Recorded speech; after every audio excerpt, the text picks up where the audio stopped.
Sejuta orang bisa jago berbisnis, belum tentu satu yang pakai akhlak. Mari kita cari kisah sukses emak kok. Hai woman brainer, baaka bahasa donyo. Kaget ya dengar Kosebi pakai bahasa Minang. Jarang-jarang aku bangga berdarah Minang loh. Karena cerita kehidupan emak satu ini bikin aku nangis terharu. Ada ya pebisnis seibu peri ini, ya Allah. Ternyata ada loh. Kamu mungkin tahu produk racikan dia karena emang siapa sih yang gak pakai Wardah ya. Tapi belum tentu tahu siapa Kartini dibalik suksesnya pelopor makeup halal di Indonesia. Ibu Nur Hayati Subaka. Namanya mungkin gak seterkenal CEO muda yang jebret-jebret langsung naik menteri. Tapi namanya harum di organisasi sosial se-Indonesia. Masya Allah, sehat terus ya Bu. Kali ini kita bakal ngulik resep sukses dari Ibu Nur. Dari ditolak jadi dosen, malah jadi ratu kosmetik halal. Tapi yang paling penting, dia ngajarin kita gimana bisnis yang sukses itu bisa sekalian jadi ladang kebaikan. Cus, tuh kan merinding lagi. Masa kecil Ibu Nur dihabiskan di Padang Panjang, Sumatera Barat. Hidup di keluarga yang besar, Ibu Nur adalah anak keempat dari 8 bersaudara. Saat ia berumur 14 tahun, ayahnya yang seorang pedagang meninggal dunia. Jadi Ibu Nur harus melanjutin sekolah sambil bantu ibunya berdagang. Tapi nilainya tetap bagus walaupun dengan kondisi gini. Sampai akhirnya Ibu Nur diterima di jurusan farmasi di ITB. Lulus dengan predikat terbaik. Oke, kita pasti mikir, wah bakalan langsung jadi bos nih. Tapi ternyata hidup tidak semudah omongan Mario Teguh ya. Pada tahu nggak nih Mario Teguh? Ngelamar jadi dosen di ITB ditolak. Ngelamar di apotek kecil ditolak juga. Sedih, tapi sambil berdoa, Allah malah bukain pintu rezeki lain. Lebih baik malah. Nah, di sini menurutku Allah mulai menunjukkan kuasa kalau rezeki itu dia yang atur dalam hidupnya Ibu Nur. Ibu Nur malah diterima kerja di perusahaan kosmetik besar asal Jerman. Gajinya 4 kali lipat lebih gede loh daripada kerjaan yang nolak dia tadi. Merinding gak sih? Allah menutup pintu yang tidak layak untuk Ibu Nur, biar si ibu bisa masuk ke pintu yang terbaik untuk hidupnya nanti. Masya Allah Ibu Nur. Nah, dari sinilah Ibu Nur Hayati tuh belajar tentang dunia skincare dan kosmetik. Tapi cerita nggak berhenti di situ loh. Setelah 5 tahun kerja dengan nyaman, alias boleh part-time sambil ngasuh anak, tiba-tiba perusahaannya ganti CEO. Dan kebijakannya pun berganti. Ibu Nur diwajibkan full-time atau berhenti.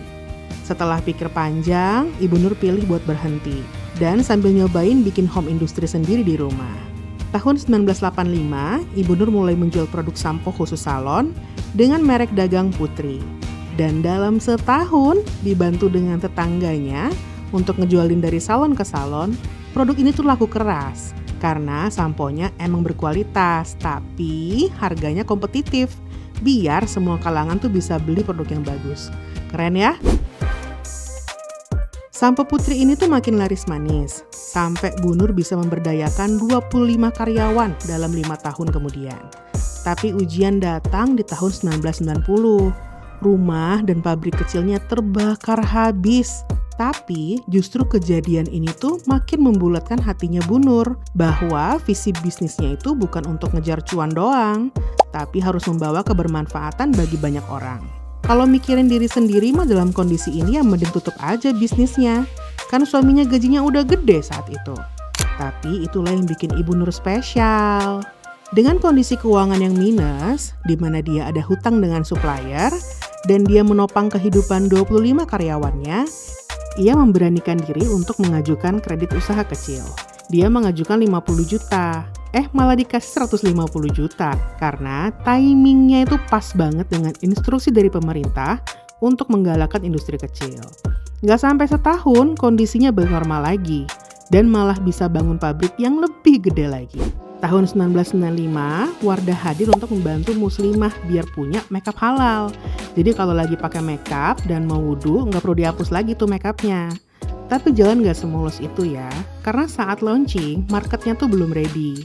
Akhirnya tahun 2009, dibantu dengan anak-anaknya Ibu Nur yang udah join ke perusahaan ini, Wardah tuh di rebranding. Nah, timingnya lagi nih tepat banget dengan tren hijaber saat itu. Emang Allah tuh tahu banget ya, kapan waktu yang terbaik untuk kita menerima rezeki. Sabar-sabar ya womanpreneur yang lagi berjuang, semoga ikhtiar kamu cepat ada hasilnya. Amin. Dari perjalanan Ibu Nur, terutama kejadian kebakaran pabrik tadi tuh, kita bisa contoh ya, tujuan bisnis itu nggak secetek profit. Kamu bisa cari noble purpose yang sesuai dengan ikigai kamu. Dan itu kamu bisa pelajari di video yang ini ya. Nanti coach taruh linknya di akhir video. Kalau kamu tahu keahlian kamu apa, minat atau passion kamu apa, solusi yang dibutuhkan market itu apa, dan gimana cara monetisasinya, kamu bisa nemuin bisnis yang ikigai banget buat kamu. Karena hidup terlalu pendek untuk menjalani kehidupan orang lain. Kamu berhak loh punya karir dan bisnis yang bisa bikin kamu tuh puas batin. Nanti kamu bisa lanjutin nonton video ini ya. Flash forward ke pandemi COVID-19. Di saat semua masih kaget, Ibu Nur Hayati tuh nggak ambil pikir panjang.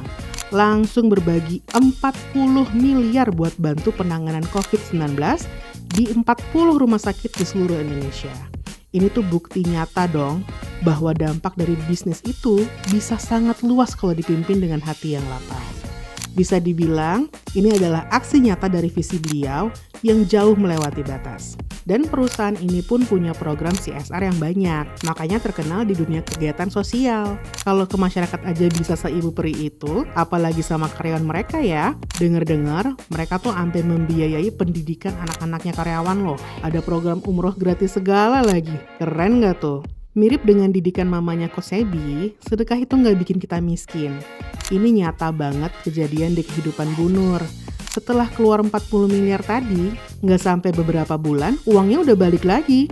Penjualan Wardah di Malaysia selama pandemi malah meningkat 2 kali lipat. Nggak masuk akal ya?